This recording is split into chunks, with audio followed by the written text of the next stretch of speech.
ሰላም እንዴት ናችሁ? ውድና የተከበራችሁ የቻናሌ ቤተሰቦች እንደምን አላችሁ? ባላችሁበት ሰላምና ጤናን እመኝላችኋለሁ። ዛሬ እንግዲህ በተወዳጁና በልብ አንጠልጣዩ በግፈኛዋ ሴት እና በሰራተኛዋ ፍጥጫ እንግዲህ በትሁት ድራማ በክፍል 22 መተናል ማለት ነው። በባለፈው ክፍል እንግዲህ የካሌብ አባት እንግዲህ እንዴት አርጋ ስታሰቃያቸውና ስታንገላታቸው እንደነበረ እነግራታለሁ እያሉ ቲና እንግዲህ በር ላይ ድርስ ብላባቸው ሰምታለች ማለት ነው። እናም እንግዲህ አየህ አይደለ እያለች እንግዲህ በዛሬው ክፍል ለማረጋገጥና ስጠይቃቸው በህልም ነው በማለትም እንግዲህ ካሌብ ለቲና ይዋሻታል ማለት ነው። እናም እንግዲህ በህልም ነው እንዴ አለችው። አዎ ሲላት እጅጉን በጣም ደስ ተሰኝታለች ማለት ነው። ካሌብና አባትየው እንግዲህ ጥሩና ደስ የሚል ምክክርም አድርገዋል። ልጄ እንዴት አድርገህ እንግዲህ እነሱን እንደምታጋልጣቸውና እንደምታሳፍራቸው እኔ እመክርሃለሁ በማለት እንግዲህ ካሌብ ቲናን በጣም ይወዳታልና ማየት ማመን ነውና ቢወዳትም ግን እሷ ለሱ ልትሆን አትችልም። ምክንያቱም ደፋርና ጨካኝ እንግዲህ ፍቅረኛዋን የባሏ ቤት ይዛ መታ ወንድሜ ነው ብላ እንግዲህ አብረው የምትኖር እናም እንግዲህ ካሌብን እጅጉን በጣም እንደምትጠላው ዳኒን ደግሞ በጣም እንደምትወደው እንግዲህ ለትሁትን በባለፈው ክፍል በደንብ አድርጋ አስረግጣም ተናግራለች ማለት ነው። እናም እንግዲህ የካሌብ አባትም እባክህ ልጅ ዓይንህን ግለጥ እያሉ እንግዲህ በባለፈው ክፍል እንግዲህ እንደተናገሩና እንደመከሩትም እንግዲህ ሰምተናል። ከብዙ ንትርክና ብጥብጥ በኋላም እንግዲህ ካሌብ የአባቱን ንግግር ከአእምሮ አድርጎ እንግዲህ እሺ አባዬ በማለትም እንዴት አድርጌ ነው እኔ ላጋልጣቸው የምችለው?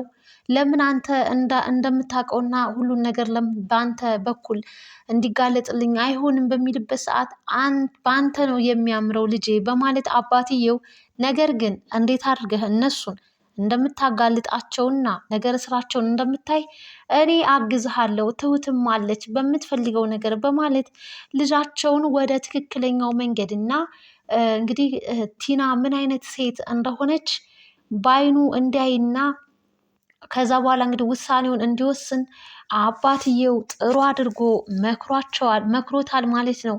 እናም እንግዲህ ካሌብ ለፊልድ እንግዲህ በስራ ምክንያት ለረጅም ጊዜ እንደሚቆይ እንግዲህ ዛሬ ሊሄድ ነው በማለት ትሁትንም ሆነ ቲናን እንዲሁም ደግሞ ዳኒን ይሰናበታቸዋል። ዳኒን አጥብቆ እንግዲህ አደራ ቲናን አደራ በማለት አስጠንቅቆ እንግዲህ በተደጋጋሚ አደራውን ሰጥቶታል ማለት ነው።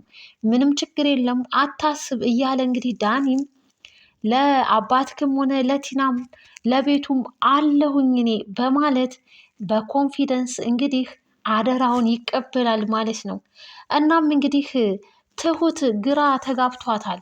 ሌላው ደግሞ እንግዲህ የአባቴ እህት አለችና አክስቴ ማየትም ሆነ መናገር መስማት አትችልምና ትመጣለች ቤት አደራ ተንከባከቧት እንግዳ አለ በማለትም እንግዲህ ካሌብ አስጠንቅቆ ይናገራል ማለት ነው።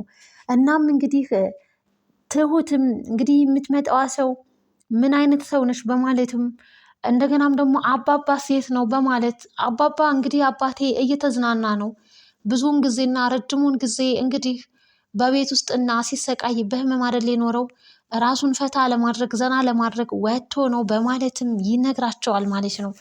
እናም እንግዲህ እኔ አሁን ላይ የአባባ ነገር ያው ከብዶኝ ነበረ፣ ግን ደግሞ ሌላ ሰው ጨምረክ ቢጫወቱባትስ ቲና ጥሩ እንዳልሆነችና ከትሁት ጋር ያው በጥሩ ነገር ውስጥ እንዳልሆኑ ለካሌብ ደጋግማም እንግዲህ አስጠንቅቀዋለች ማለት ነው። ካሌብ አይ እሷ ምንም ችግር የለም ራሷን ትከላከላለች፣ የሚያስቸግሯትና ካልተመቻት መሄድ ትችላለች፣ ምንም እንኳን መናገርና መስማት ባትችልም ራሷን ግን አትጥልም ብሎ ካሌብ እንግዲህ አስጠንቅቋል። እናም እንግዲህ ካሌብ በቃ ሄድኩኝ በማለት ከቤት ይሰናበታቸዋል። ትሁትም እንግዲህ ሻንጣውን ተሸክማ በር ድረስ ትሸኘዋለች ማለት ነው። አደራ ይባባላሉ። እናም እንግዲህ እኔ ቲና የምታስቸግረኝ ከሆነ እኔ እናንተ ላንገናኝ እንችላለን፣ እኔ መሄድ አለብኝ ድጋሜ የምትረብሸኝ ከሆነ በማለትም ለካሌብ ታስጠነቅቀዋለች ትሁት። ካሌብም ምንም ችግር የለም በማለት እንግዲህ ካሌብም ቻው ብሏቸው ቤተሰቡን ይሰናበታል። እሱ እግሩ ከመውጣቱ ሙዚቃ ከፍተው ዳኒና ቲና ተቃቅፈው እንግዲህ መደነስ ጀምረዋል። እናም እንግዲህ ትሁት በሩን ክፍት አድርጋ ስትገባባቸው ዳኒ ይሽለጠለጣል፣ ይሽጎጠጎጣል። እናም እንግዲህ ፈርቶም የሚያስፈራ ወንድ ነው። ከወንጀል ነፃ መሆን ይፈልጋል። ደግሞም እንግዲህ የሰው ሀብትና ንብረትም ፈላጊ ነው።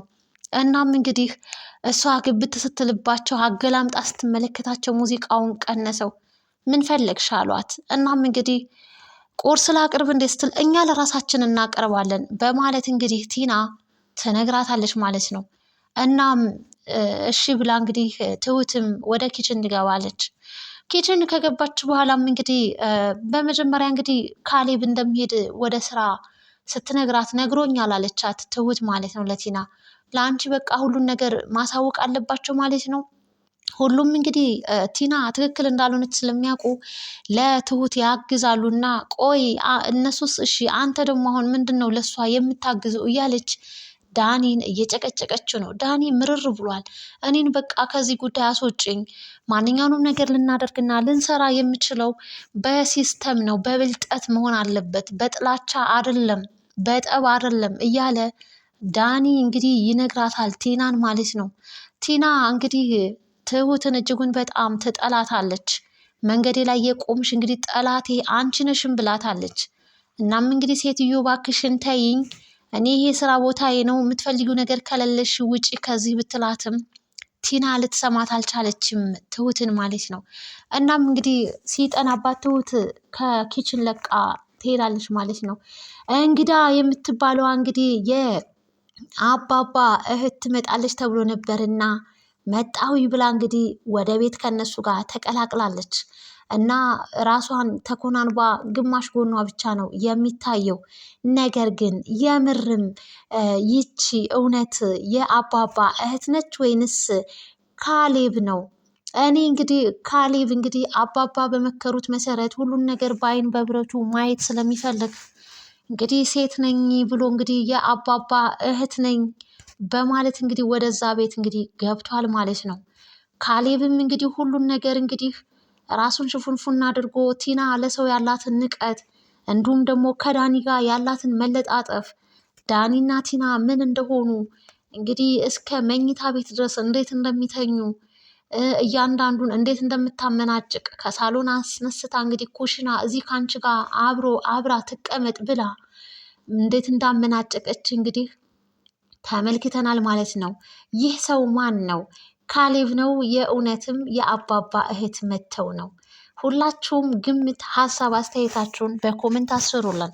እኔ ግን ካሌብ ራሱ ሁሉን ነገር የሚስቱን እንግዲህ ጉዳጉድ ለማወቅና ለማየት እንግዲህ የአባባ እህት ነኝ ብሎ እንግዲህ ወደ ሴትነት ራሱን አለባበሱን አድርጎ በአይኑ በብረቱ ለማየት እየተካሄደና እየተፈጠረ ያለውን ነገር ለማወቅ እንግዲህ ሄድኩኝ ፊልድ ብሎ የአባባ እህት ነች ብሎ እንግዲህ እራሱ ወደ ቤት ገብቶ የሚስቱንና የሚስቱን ፍቅረኛ እንግዲህ ጉዳጉዳቸውን በደንብ አድርጎ በአይን በብረቱ እያየም ይመስለኛል። በስተ መጨረሻም እንግዲህ ቲና ይቺ ሰው እዚሁ አንቺ ጋር ትቀመጥ፣ እኔ ጥሩ ጊዜን ከዳኒ ጋር ማሳለፍ ፈልጋለሁ ብላ ኩሽና እንግዲህ እዚሁ ከአንቺ ጋር ትቀመጥ ብላ ነበረ ትሁትን የተናገረቻት ማለት ነው። ክብር ይኑርሽ፣ እንደው ፍሪ፣ ምንም ቢሆን ይህ የወንድሟ ቤት ነው እያለች ትሁትም እንግዲህ መፋለም እንጀምራለች ከቲና ጋር። ለእሷም ልታግዢ ነው እንዴ ስትል ነበረ። ቲና እንግዲህ ሰው ስህተት ሰርቶ ማየት አትፈልግም እና ተፋጠው ተመልክተናቸዋል ማለት ነው።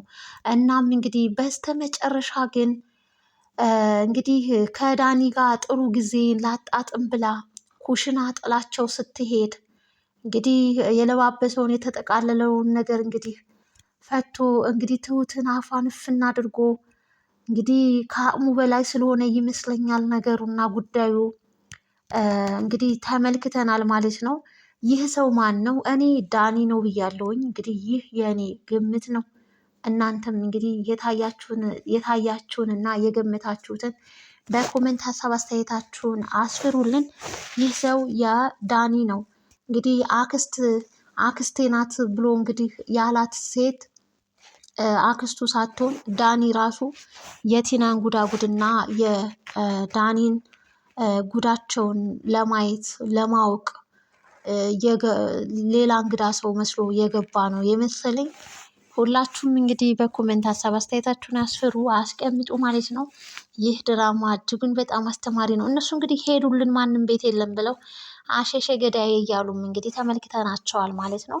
ካሌብም እንግዲህ ሰርጎ ገብኖ እንግዲህ ራሱን እንግዲህ አለባበሱን ቀይሮ ሴት መስሎ እንግዲህ ወደ ቤታቸው ገብቶ ጉዳጉዳቸውን እያየ ተመልክተናል። ከዚህ በኋላ እንግዲህ ምን ይፈጠር ይሆን? ቲናና ዳኒ ጉዳቸው ፈላ ማለት ነው። ውድና የተከበራችሁ አድማጭ ተመልካች ቤተሰብ ይህንን ቻናል ላይክ፣ ሼር፣ ሰብስክራይብ በማድረግ እንግዲህ አበረታቱኝ ማለት ነው። ሀሳብ አስተያየታችሁን በኮሜንት ባይ ባይ። ቀጣይ ክፍል እስክንገናኝ ቸር ሰንብቱ።